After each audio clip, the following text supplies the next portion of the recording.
Hello everyone! Welcome back to another video. Ang pag-uusapan natin sa video ito ay bakit masaya kapag mag-isa. Living alone can be a great way to learn about yourself.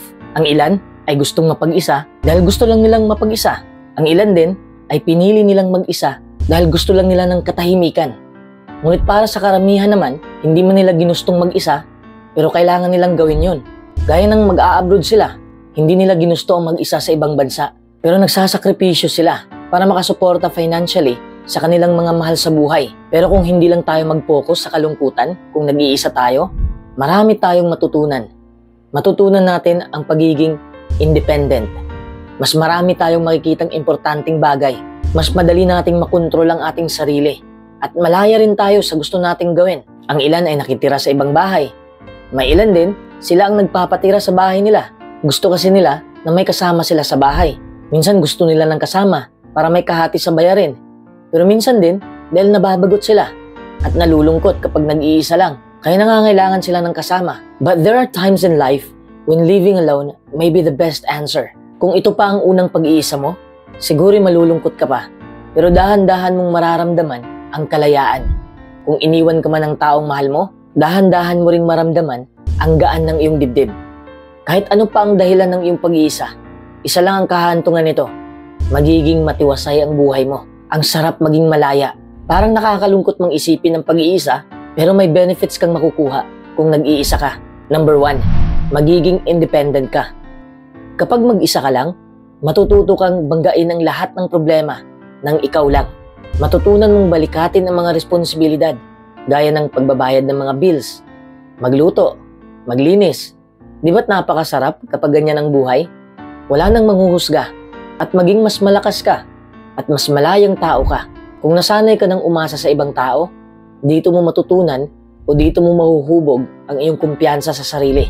Sapagkat napagtanto mo na walang taong makakahulma ng iyong bagong karakter, kundi ang sarili mo lang. Magiging independent ka na rin emotionally. Matutunan mong gumawa ng desisyon ng mag-isa.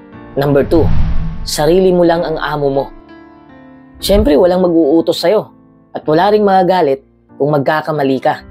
Walang ibang tao na magsasabi kung ano ang dapat mong gawin at kung ano ang hindi mo dapat gawin. Ikaw lang ang makakapili kung ano ang dapat gawin. Ikaw lang din ang makakapagdesisyon. Ikaw lang din ang namamahala ng iyong oras. Kung gusto mong gumala at mag-enjoy, wala ka ng permisong hihingin pa. Kung gusto mong matulog na lang, walang magagalit sa'yo.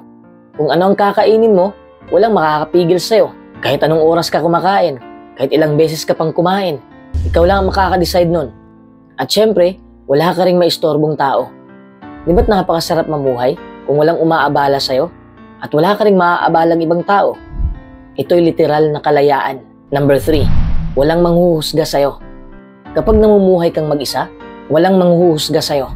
Hindi mo kailangang mabuhay na palagi na lang nakasunod sa mga pamantayan ng ibang tao. Malaya kang magkalat. Malaya ka sa lahat ng bagay. Siyempre, huwag mo lang gawin na makakasira ng iyong buhay. Wala kang maririnig na ingay sa bahay o sa buhay mo. Kung hindi mo gustong magluto, wala rin makapagsabi na sobrang tamad mo na. Kahit tinatamad ka naman talaga, walang magagalit sa'yo. Ito naman ang gusto natin, di ba? Ang kalayaan. Number 4, may personal space ka. Ito ang isa sa pinaka gusto ko sa pag-iisa. Walang makakapag-interrupt sa akin. May mga oras kasi na gusto nating mag-isa muna. Kapag may taong sasama, syempre maiirita tayo. Having personal freedom and your own space can be wonderful. Hindi lang personal space, may pribadong buhay ka rin. Lahat naman tayo ay may sekreto sa buhay. May ginagawa tayo na tayo lang ang nakakaalam. Kahit nga sahod natin, ay hindi natin ipinapaalam sa iba. Di ba? Kasi gusto natin ng privacy. Kung gusto mo matulog na nakahubad lang, komportable ka na ganun. Kasi pribado ang kwarto mo. The peace, the quiet, and the mental solitude can help you recover from the stresses of daily living.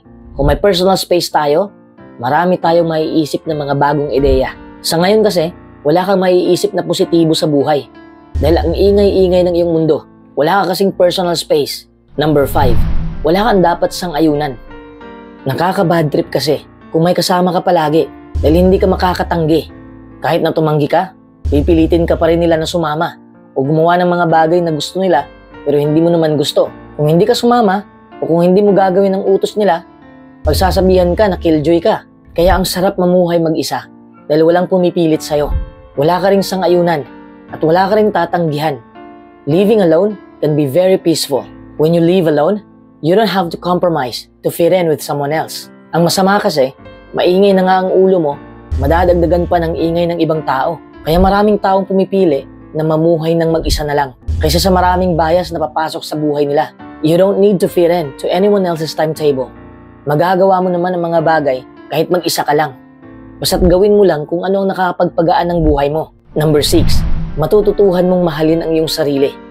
Kapag mamuhay ka ng mag-isa, matutunan mong pahalagahan ang iyong sarili at ang iyong ugali.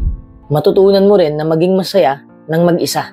Hindi naman ako mag-isa sa buhay, pero may personal space ako. May alone time ako. Mas masaya pa akong sumama sa sarili ko kaysa sa sumama sa ibang tao. Lalo na yung mga taong napakaingay. Kung mag-isa ka man ngayon, dahil nasa abroad ka, magsaya ka pa rin dahil natutunan mong maging independent sa buhay. At may natutulungan ka pa. Oo, mahirap man, pero huwag kang mag-focus sa negatibong sitwasyon. Doon ka mag-focus sa positibong epekto na naibahagi mo sa mga tao, lalo na sa pamilya mo. Number 7, matututuhan mong magpakatotoo. Kapag namuhay ka kasama ang ibang tao, lalong-lalo na kung ang taong yun ay toxic, wala kang mararating sa buhay. Bakit? Kasi palagi na lang ang mga ideya nila ang masusunod at hindi ka makakapag-voice out kung ano ang gusto mo dahil ipapaubaya mo na lang kung anong kagustuhan nila para wala ng gulo. Patuloy mong binabago ang iyong mga ideya upang mapaunlakan ang mga hinahangad nila at opinyon ng ibang tao. Siyempre, gusto mo ring magustuhan kanila. Hindi mo gusto na mapataob mo sila. Gusto mo na lang tanggapin ang opinyon nila kahit hindi ka naman sang-ayon. Minsan kasi nag-iisip tayo kung paano maging perpekto. Nag-iisip din tayo kung ano ang ating gagawin para magustuhan tayo at matanggap nila tayo. Sa oras na palagi kang nag-iisip kung paano ka tanggapin ng ibang tao, dito ka mawawala sa tamang landas. Kasi abalang-abala ka na sa paggawa ng mga bagay para mapasaya ang iba at nakalimutan mo nang gawin ang mga bagay para sa ikakaunlad mo. Kapag mamuhay ka ng mag-isa, hindi mo kailangang mag-alala sa kung ano ang tingin ng ibang tao sa'yo. Walang maaapektuhan sa iyong ginagawa. Hindi mo kailangang sumunod sa kung ano ang sa tingin mo ang gusto nila para sa'yo dahil may sarili kang kagustuhan sa buhay. You will learn to just be yourself. Number 8, matutunan mong tanggapin ng buo ang iyong sarili. Sa oras na mag-isa ka lang, makikita mo ang tunay mong pagkatao at madali mo ring matanggap ang iyong sarili. Malalaman mo kung ano ang kahinaan mo, kung ano ang mga pagkakamali mo sa buhay, kung ano ang mga pagkukulang mo. Madali mong matanggap ang lahat ng yon. When you start to be yourself, you will practice far more self-acceptance and self-love. Matutunan mo ring magtiwala sa kakayahan mo. Bakit madali mong matanggap? Dahil wala kang ibang iniisip, kundi sarili mo lang. You develop your own ideas and opinions. Malalaman mo rin kung ano ang iyong kakayahan. Mawawala rin ang iyong pake sa kung ano ang sasabihin ng ibang tao. Kasi nga, kilala mo na ang sarili mo. Number 9, ang buhay mo ay sayo lang. Pinaka-advantage sa buhay mag-isa ay wala kang kahati sa desisyon. Wala kang kahati sa bahay. Wala kang kahati sa kalayaan.